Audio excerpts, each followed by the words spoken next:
सास बनी डंडे वाली भूत। शिखा की नई नई शादी हुई थी।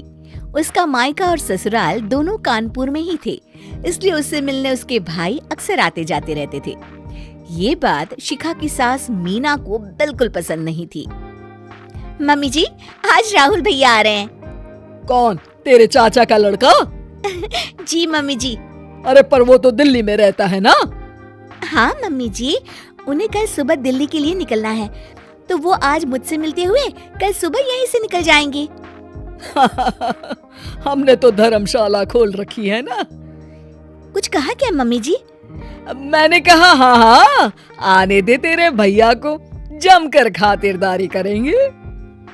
अब तो कुछ करना ही पड़ेगा, इससे पहले कि मेरा घर धर्मशाला बन जाए। ये कैसी बातें कर रही हो मीना? सच ही तो कह रही हूँ।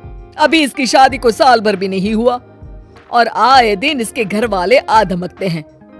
अरे तो क्या हुआ, वो इसी शहर में रहते हैं तो हाल चाल लेने आ जाते हैं। इस बार मैं उनका हाल और चाल दोनों ही बिगाड़ दूंगी। अब बहुत हो गया जी। अरे ये कैसी बातें कर रही हो? हे भगवान, बस आप तो देखते जाइए। शाम को राहुल आता है। नमस्ते आंटी, कैसे हैं आप लोग? हम लोग तो ठीक है, तुम कैसे हो बेटा? मैं भी अच्छा ही हूँ आंटी। बस आज रात के बाद नहीं रहोगे। चलिए भैया, मैं आपको हमारा घर दिखाती हूँ। रात में खाने के टेबल पर शिखा, रोहित कहीं दिखाई नहीं दे रहा। जी भैया, वो ऑफिस के काम से बाहर गए हैं, कल शाम तक आएंगे। अच्छा अच्छा। बेटा, क्या तुम भूत प्रेत में मानते हो? नहीं नहीं आंटी जी, पर अचानक आपको ये ख्याल कहाँ से आ गया?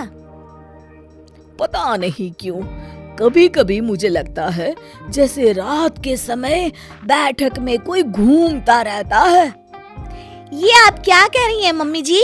हाँ, तुम लोग घबरा ना जाओ, इसलिए मैंने आज तक इस बारे में कुछ नहीं कहा। ये आपका वहम होगा आंटी जी, ऐसा कुछ नहीं होता। हो सकता है।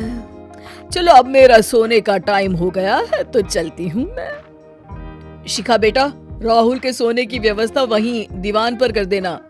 जी पापा जी। अब चलिए भी। अच्छा, तो बैठक में सोने वाले हैं साहबजादे। क्या बड़बड़ा रही हो? कुछ नहीं, आप सो जाइए। मीना और महेश के सोने के बाद शिखा और राहुल आपस में बात कर रहे होते हैं, तभी डोरबेल बजती है। अरे आप! सरप्राइज! काम जल्दी खत्म हो गया तो मैं आज ही चला आया। ये तो बहुत अच्छा किया। देखिए राहुल भैया भी आए हुए हैं, आप दोनों का मिलना भी हो जाएगा। कैसे हो रोहित? मैं तो ठीक हूँ भैया। शिखा, मैं भी आज यहीं सो जाता हूँ, राहुल भैया से बातचीत भी हो जाएगी। अच्छा अच्छा ठीक है। मीना आधी रात को उठती है, कंबल मुंह से पैर तक ओढ़ के डंडा लेके बैठक में आती है और देखती है दीवान पर चादर ओढ़े कोई लेटा हुआ है। देखो तो कैसे मजे से सो रहा है बहन के ससुराल में।